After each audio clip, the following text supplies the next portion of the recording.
அனைவருக்கும் வணக்கம். Option tricky trade channel மூலியம் உங்களை சந்திப்பதில் மிக்க மகிழ்ச்சி அடைகிறேன். நான் உங்கள் சந்தோஷ். நான் செபியில் பதிவு பெற்ற பங்கு ஆலோசகர் கிடையாது. இது பயிற்சிக்கான காணொலி. எந்த பரிந்துரையும் நாம் வழங்குவது இல்லை. இன்றைய தினம் மே 8ஆம் தேதி 2024ஆம் ஆண்டு. நேரம் 7 மணி 5 நிமிடங்கள் 22 வினாடிகள் அடிப்படையில் நம்மளுக்கு மே ஃபியூச்சர் நம்மளுக்கு 22,397 வர்த்தகமாயிட்டிருக்கு. அப்போ நம்மளுக்கு ஒரு இன்சைடு ஓப்பன் தான் நம்மளுக்கு தெரியுது. இப்போது நேற்றைய சந்தை அடிப்படையை நம்ம முதல்ல பார்க்கணும். நேற்று சந்தையில் பார்த்திங்கன்னா நம்மளுக்கு லோ அப்படிங்கிறது நம்மளுக்கு கிட்டத்தட்ட ஒரு மணிக்கு அதுக்கப்புறம் 12 மணிக்கு முன்னாடி நடந்திருக்கு. அப்போ 1 மணிக்கு அப்புறம் பார்த்திங்கன்னா நம்மளுக்கு கிட்டத்தட்ட 2 மணி 30 நிமிடங்கள் வர்த்தகம் இருக்குது. அப்போது இந்த இரண்டாம் பகுதியில், அதாவது முற்பகுதி நம்மளுக்கு சந்தை ஒரு இறங்குமுகமாக நடந்ததுக்கப்புறம் உங்களுக்கு பிற்பகுதியில் நம்மளுக்கு அந்த செல்லிங் கண்டினியூ ஆகலை. அப்போது அந்த இடத்துக்கு மேலே இன்னும் 2 மணி நேரம் தான் இன்னும் சந்தை இருக்குது. அப்படிங்கும்போது பலர் பயம் கொள்ளணும். ஆனால் அந்த பயம் இந்த இடத்துல குறைவாக தெரியுது. அதற்கப்புறம் பார்த்திங்கன்னா ஒரு பக்கவாட்டு நகர்வாக சென்றுள்ளது. இது ஒரு கேள்விக்குறியை நீங்கள் யோசிக்கணும். சந்தை அதற்கு முந்தைய நாள் லோவை பிரேக் பண்ணி நல்லா இறங்கியிருக்காங்க. முதல் பகுதி நம்மளுக்கு செல்லிங் அந்த மாதிரி தெரிஞ்சாலும் இரண்டாம் பகுதி அதை தக்க வச்சுருக்காங்க. அதை தக்க வச்சுருக்காங்கன்னா அந்த இறங்கு முகத்தை திருப்பி தொடர்ச்சியாக தக்க வைக்கல. அதற்கப்புறம் இருக்கக்கூடிய வீழ்ச்சி ஆகாமல் அந்த இடத்துல ஒரு பக்கவாட்டு நகர்வு போயிருக்கு. இது ஒரு கேள்விக்குறியாக நம்ம பார்க்கணும். நிஃப்டியும் அப்படித்தான் இருக்குது, அதே மாதிரி பேங்க் நிஃப்டியும் அப்படித்தான் இருக்குது.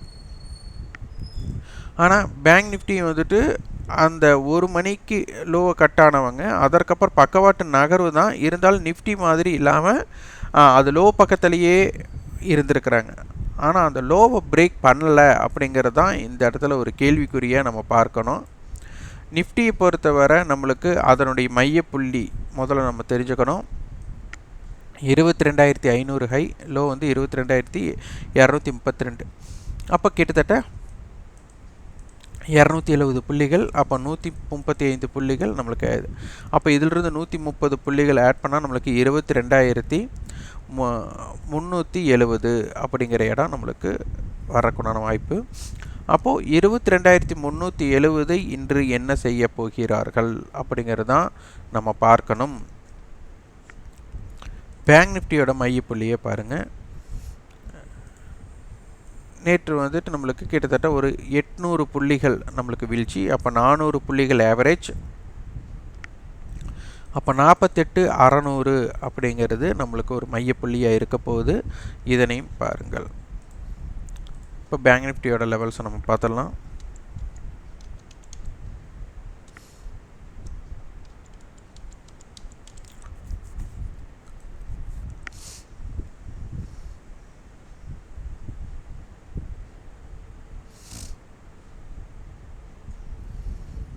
இன்றைக்கி பேங்க் நிஃப்டியோட கான்ட்ராக்ட் க்ளோசிங் அப்படிங்கிறது நம்மளுக்கு 48,500 புட் கொடுத்துருக்காங்க, 48,000 புட் கொடுத்துருக்காங்க, 48,300 புட் கொடுத்துருக்காங்க, 49,000 கால் கொடுத்துருக்காங்க.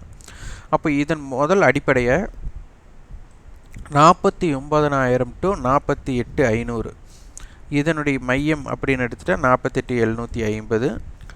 49,000 டு 48,000 எடுத்துகிட்டா 48,500 மையம். 49,000 டு 48,300 700 புள்ளி. அப்போ 48,650. இது ரொம்ப முக்கியம்.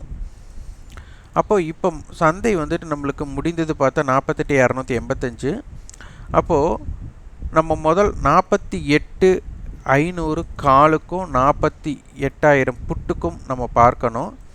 48,500 கால் இந்த இடத்துல அதனுடைய கணக்கீடு இருக்குது. இங்கே 48,000 புட்டு இருக்குது. ஏன்னா அங்கே தான் 48,250 நம்மளுக்கு சராசரி அந்த இடத்துல ஸ்பாட்டு முடிஞ்சிருக்காங்க. அப்போ 48,000 புட்டோட க்ளோசிங் 101 ரூபா. அப்போது 48,000 48,500 47,900 அதனுடைய ஹை 169 ரூபா, 150ன்னு வச்சுட்டாலும் கூட 47,850. 48,500 காலுடைய க்ளோசிங் 117 ரூபா, அப்போ 48,617. அவங்களோட ஹை 600 ரூபா, அப்போ 49,100. இது ஜோனாக பார்க்கப்படுகிறது. 48,000 48,000 புட்டுக்கும் 48,500 காலுக்கும். இப்போ நம்ம 48,500 கால் புட்டோட அமைப்பையும் 48,000 கால் புட்டோட அமைப்பையும் நம்ம பார்க்கலாம்.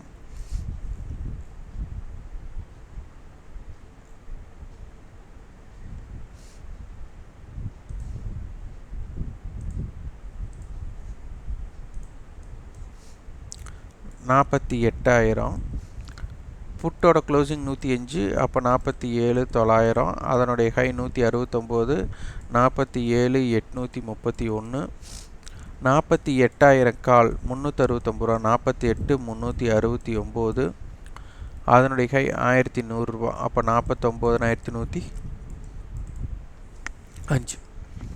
அப்போ 48,000தோட கட்டுப்பாட்டு எல்லை கால் புட்டு, அதை 48,000 கால் புட்டு எதற்கு போடுறாங்கன்னா இந்த எல்லைக்காகத்தான் போராடுறாங்க. அப்போ இந்த எல்லைக்கு உட்பட்டிருக்கிற வால்டைல் இந்த எல்லை கடக்கும்போது தான் ஒரு முக பயணத்திற்கு உண்டான இடத்துக்குள்ளே என்ட்ரி ஆகிறாங்க அப்படிங்கிறதை புரிந்து கொள்ளணும். அடுத்து 48,500.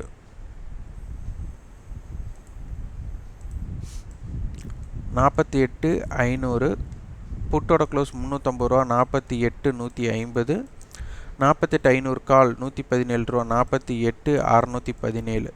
இவங்களோட ஹை 431, அப்போ 48,069, 48,069.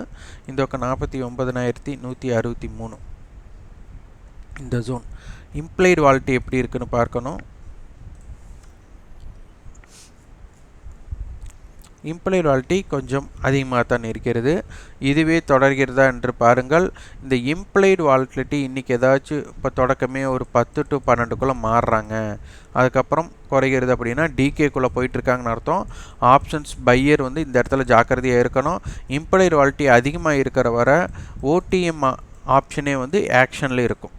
அதே மாதிரி ஓடிஎம் ஆப்ஷன்ஸ் காலையிலேயே வாங்கிட்டு நீங்கள் ஹோல்டு பண்ணலான்னு நினச்சிடாதீங்க. ஓடிஎம் ஆப்ஷன்ஸ் நம்மளுக்கு கண்டிப்பாக மார்க்கெட் லோ ஹை உடையதோ இல்லையோ ஓடிஎம் ஆப்ஷன்ஸ் லோ வந்து பிரேக் பண்ணும். அதனால் ஓடிஎம் ஆப்ஷன்ஸை பை பண்ணிவிட்டு அதை ஸ்டாப் லாஸ் போட்டு ட்ரைலிங் ஸ்டாப் லாஸாக போட்டு நீங்கள் வந்து ரொம்ப தூரம் கொண்டு போகலாம் அப்படின்னலாம் எண்ணமெல்லாம் இருக்கவே கூடாது ஓடிஎம் ஆப்ஷன்ஸில். அதனால் ஓடிஎம் ஆப்ஷன்ஸ் மார்க்கெட்டே லோவை ஹையோ பிரேக் பண்ணாலும் கூட இது கண்டிப்பாக லோ பிரேக் பண்ணும். இதை நன்றாக உற்று கவனிங்கள். இது ரொம்ப ரொம்ப முக்கியமான ஒன்று. இந்த புள்ளியை நீங்கள் இந்த பாயிண்ட்டை நீங்கள் நல்லா புரிஞ்சு அண்டர்ஸ்டாண்ட் பண்ணிட்டீங்க, உள்வாங்கிட்டீங்க அப்படின்னா ஆப்ஷன்ஸை பற்றி உங்களுக்கு புரிதல் மிக அதிகமாக இருக்கும். அதனால் இதனை பாருங்கள். இன்றைக்கி இம்ப்ளைடு வால்யூட்டி ஆப்ஷன் அட்டவணை என்ன சொல்கிறாங்க அப்படின்னு பார்த்து அதற்கு நீங்கள் உணர்ந்து கொண்டதை நீங்கள் ஃபீட்பேக்கை கமெண்ட் பாக்ஸில் பதிவு பண்ணுங்கள். இந்த காணொலி உங்களுக்கு பயனுள்ளதாக இருந்தால் லைக் பண்ணுங்கள், ஷேர் பண்ணுங்கள், சப்ஸ்கிரைப் பண்ணுங்கள். கண்டிப்பாக உங்கள் ஃபீட்பேக்கை கமெண்ட் பாக்ஸில் பதிவு பண்ணுங்கள். நன்றி, வணக்கம்.